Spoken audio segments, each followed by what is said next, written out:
Then we tried to investigate deeper into the efficiency of loyalty programs by trying to optimize vectors such as the time. What is better, to offer immediate rewards or delayed rewards or both? Probably you will say prefer immediate rewards.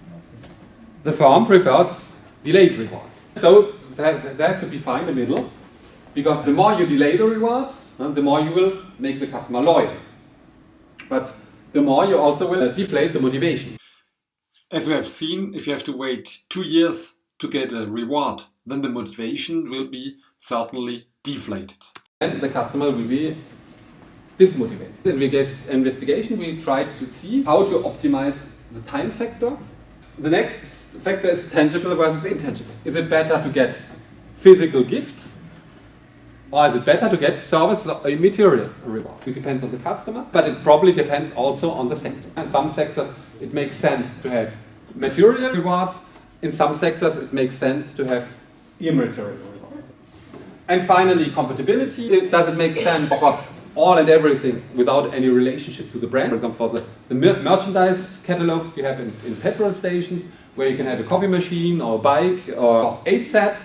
Is it better to offer, as for example in the cosmetic stores, cosmetics or beauty services which are related with the brand? And we had a moderating variable, involvement. Involvement, it's actually the importance of the sector, the risk we perceive when we purchase in the sector. Involvement is a moderating variable that should increase or decrease the impact of independent variables. And we measured then the impact of these rewards on utility and the value of the loyalty program, subsequently on loyalty. But before explaining the investigation, what are we talking about? Time is a illusionary progress to obtain a reward, which might be less or more long. The shorter the time, the more we have the capacity to understand the progress to get the reward. The longer the time, the more we lose the reality, and the more we are unable to understand when we get the reward, and we will lose motivation. So we hypothesized that when we buy high-value products, for example cosmetics, get an airline ticket, then we are probably more motivated to stay more time. So delayed rewards might be perceived better than, for example, in grocery retail, where we're doing frequently shopping and where we have very small value rewards. In high involvement situations such as airline or cosmetics, probably delayed rewards are, I would not say preferred, but are more acceptable. Whereas in low involvement situations such as grocery retail, immediate rewards are probably preferred. Tangibility is the level of abstraction of the reward. They can be tangible or intangible, or material or immaterial. Immaterials are tangible benefits, are discounts, are vouchers. Intangible rewards are psychological, relational, emotional, preferential treatment, status, service, entertainment, priority, and check-in. In grocery retail, we hypothesize that tangible rewards are preferred because less abstract and more preferred. And Q compatibility is the coherence and overlap with the brand association, so the positioning of a program sponsor. So the higher the coherence, the more the reward is brand compatible. Q compatibility should, in high involvement situations such as airline or cosmetics, customers probably value more rewards with high Q compatibility. Whereas in low involvement situations such as grocery retail, customers probably are not really valuing the Q compatibility. And some points about Q compatibility. You have to distinguish between mono-sponsor programs and coalition programs.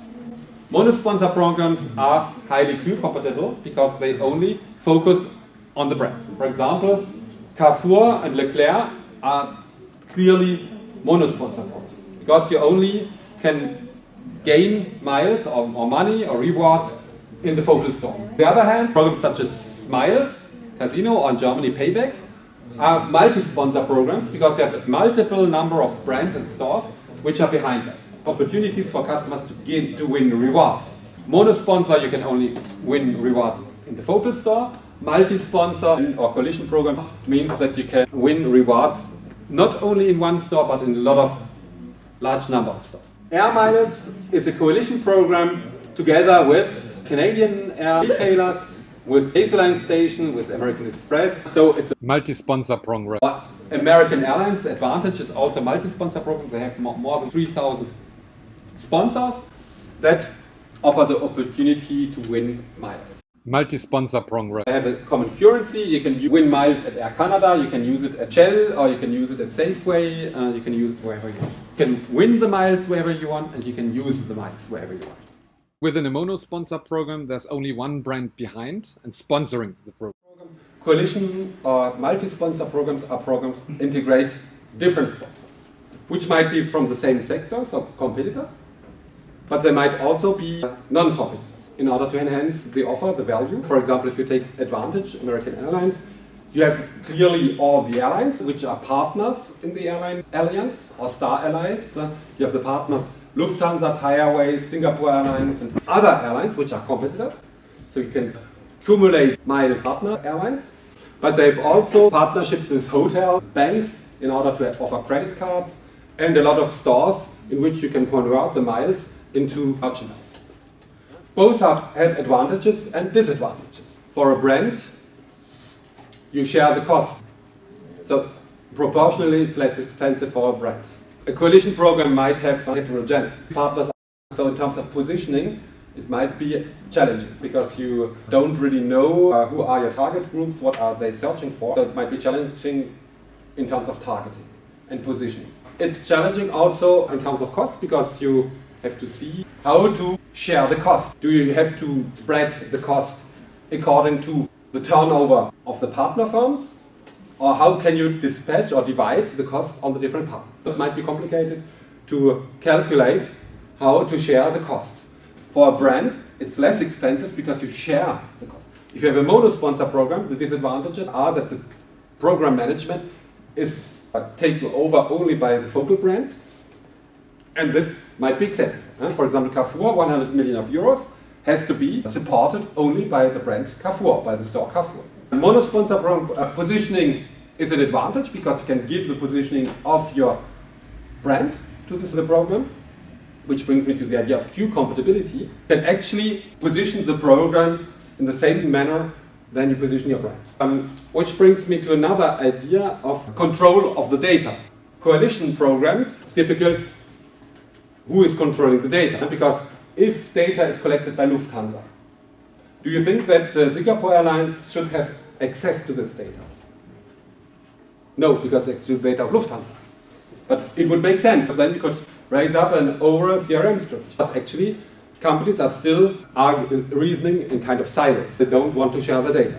It could be an argument for a multi-sponsor program, but in reality, firms do not share the data. Who should have access to the data? The mono-sponsor program is not an issue, because the mono-sponsor is controlling the data and is doing with the data what he wants. A last question, what do you think in terms of loyalty? To what are you loyal? What is your level of loyalty? Are you loyal to Lufthansa, or are you loyal to other airlines? Are you loyal to the program? Or on the other hand, Carrefour, we have only one sponsor. What is the level of loyalty? The program becomes determinant, and I come back to my initial question. Within a mono-sponsor program, there's only one brand behind and sponsoring the program. There we create a kind of loyalty to the brand. We are loyal to the brand, but the program creates even more loyalty, so it's a loyalty to the program, which becomes a loyalty to the brand. So if you have a coalition program, like Payback in Germany, or Deutschlandcard, or in France we have Smiles, we create a program loyalty without brand loyalty. Because actually we don't know who is behind Payback, or which brand is behind Payback. So you actually become a collector of points, but you don't become more loyal, for example in Germany, to Real or to Edeka through the Deutschlandcard, because it's one of the numerous stores. So from the company point of view, coalition programs are not very interesting, because they create program loyalty, which is spurious, which means that once you get a gift, you might change behavior, because you are not attached to the brand. So you don't have attitudinal loyalty. So that is why coalition programs create spurious brand loyalty to the program and not to the brand. Whereas mono-sponsor programs create program loyalty, but also brand loyalty, because you can become loyal to the program, but the program is positioned and compatible with the positioning of the brand. And so brand loyalty is enhanced through program loyalty, which becomes brand loyalty. So in other words, coalition programs are diluting brand loyalty because there are so many sponsors and all what you create is opportunistic behavior. People are using the card to have more points, to get merchandise in the partner stores, but they do not become more loyal to the brand. In summary, what are the advantages of coalition programs? So from the consumer point of view, it's interesting because you can gather and multiply opportunities to get more points. For the sponsor, they have lower costs because the costs are shared. That's what we say. And theoretically, there should be better customer data because if you really share the data, then you have a whole picture about the customer journey. On the other hand, the problem is how to distribute and share the cost on profits. Who has the ownership of the data? Who can use it? The multi-sponsor programs are not operated by the retailers or the brands. There's actually a big data CRM firm behind who is managing it. For example, Smiles, a firm called Laser, which is actually Galerie Lafayette, so there's a department store behind. In Germany, you have Payback, is operated by Loyalty Partner, which is actually a consulting firm, a CRM consulting firm, that is managing all. They're doing also the analysis. A multi-sponsor program might be fitting also for brands who don't have know-how in CRM, because everything is externalized. The CRM approach is really standardized. It works well for brands who don't want to invest in CRM. So where does the customer loyalty level really lies? You probably create more program loyalty, but you don't really become loyal to the brand, that is, or the different brands which are there. Whereas if you have the Carrefour card, a mono-sponsor program, then you might be loyal to Carrefour, and the card gives you a supplementary motivation to become loyal to the brand. And so if you want to create really brand loyalty, I would rather recommend mono-sponsor programs, even if multi-sponsor programs are more interesting for customers, but you don't achieve really brand loyalty. If the money is limited to create a mono-sponsor program, then the only option is a multi-sponsor program because there the costs are shares, but then you don't create loyalty to the brand, but loyalty to the program, which is spurious. Another important factor is involvement. So in some sectors, cards work better because they're more involved. Involvement, the importance or the relevance of the product category or the purchase for the customer. A banal purchase in retail is generally a less involved purchase. A purchase, a gift, perfume in a perfumery is a highly involved purchase because it's more costly. As it is a gift, you're highly involved because you want to make pleasure. A car purchase is a highly involved purchase act. A purchase act of a bottle of water is a low involvement purchase act. It is associated with perceived risk, financial risk, but also social risk. And if you buy a smartphone, involvement is high because you have financial risk. The risk of the purchase is very high. So a smartphone costs between 5 to 1,000 euros. You don't want to make the wrong choice. That is why customers stay loyal, because they don't want to take the risk to switch. Why customers stay loyal to Apple and don't switch to Samsung or LG? Because they don't want to take the risk that they might be dissatisfied with a new brand. There are also exit barriers, technical exit barriers. Customers have learned to work within an ecosystem, such as Apple. They stay loyal through, which we call switching cost, because there are learning effects.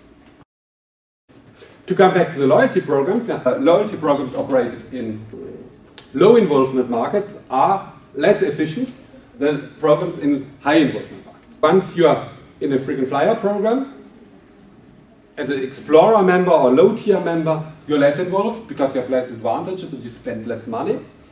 As a high tier, you're more involved because you have more interesting advantages and obviously risk also to lose your state. So that is why you're more involved. When considering efficiency of marketing actions, operations, you should always consider involvement of the sector in which you're working.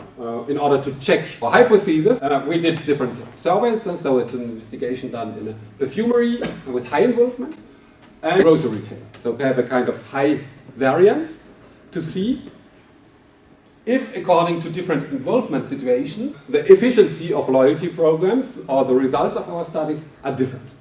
Here again, it's the same target to increase external validity by doing the study in two completely different sectors. Grocery retailer with low involvement, perfumery with high involvement, as you can see, on a scale between 1 to 5. The involvement in the perfumery is 4.5, so people are much more involved in perfumery, 1.6 in grocery retail. Actually, we have differences of involvement. We did an experimentation with 8 fictive loyalty programs where we asked respondents to rank them according to their preference. We used then a conjoint analysis to measure loyalty. We used a Juster scale. What is the probability that you will choose this program on a scale between 0 to 10? And involvement was measured with Tchaikovsky scale, which is the current scale to measure involvement. Okay, so what did we find? Differences. Tangible rewards have a highly positive effect in grocery retail and low involvement situations, also in the high involvement situation, but less. In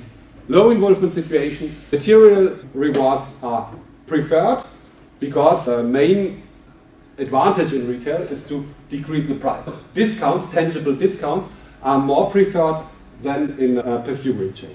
That's a positive impact. Intangible, immaterial rewards have a lower impact in grocery retail, which is actually the case. Intangible rewards have a negative impact on loyalty, but less negative in the perfumery. In terms of compatibility, so with the brand, actually in the grocery retail, it's not insignificant. In other words, if the reward is compatible with the brand image or not, actually has no importance for the customer. But this is important in a high involvement situation. So if we get gifts which are compatible with the brand image, for example, the perfumery, if we get a cosmetic gift, a perfume, or a beauty device, then it is at a high positive impact on loyalty. Which shows that in high involvement situation, if you give gifts which are coherent with the brand image, it has a positive impact. Or if in the airline sector you give air tickets, it's highly coherent to the positioning of the brand, of the airline. If you give a video disc about an action movie, then it's not coherent and would have a negative impact on loyalty. In high involvement situations, compatibility is important. And we see in grocery retail, immediate rewards have a high positive impact, delayed rewards have a high negative impact. In perfumery, it's not significant, which shows that actually customers are more ready to have delayed rewards in high involvement situations because they are aware that the gifts have a higher value and that they have to spend more time or money to get these high value rewards. So, in summary, there are different sector differences. So, tangible rewards are better in low involvement situations, whereas intangible rewards, services are better in high involvement situations. Strong compatibility is not an important matter or argument in low involvement situations, whereas it is important in high involvement situations. And finally, immediate rewards are preferred in low involvement situations, whereas delayed rewards are less harmful in high involvement situations. Why in high involvement situations the results are like that? Because the utility comes from the brand. You buy a brand in a perfumery store because of the brand characteristics, and probably less because of the loyalty program.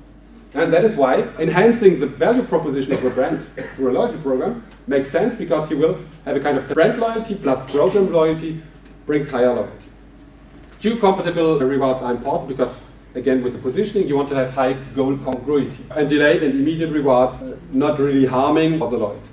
In low involvement situations, the utility comes more from the reward, and we come back to the idea of coalition programs. So you create more program loyalty and less brand loyalty because the brands are few differences. So actually, there's no difference if you buy in Leclerc or Carrefour or any other retailer. So the only kind of loyalty that you can create is a kind of program loyalty by collecting data of the customers. So tangible rewards are preferred, and so discounts and vouchers. Compatibility does not play any role, and immediate rewards are actually highly preferred because customers want to have immediately, quickly discounts, even if they have fewer value. If you want to read more details about this research, please read our article Effects of Loyalty Program Rewards on Store Loyalty, published in Journal of Retailing and Consumer Service.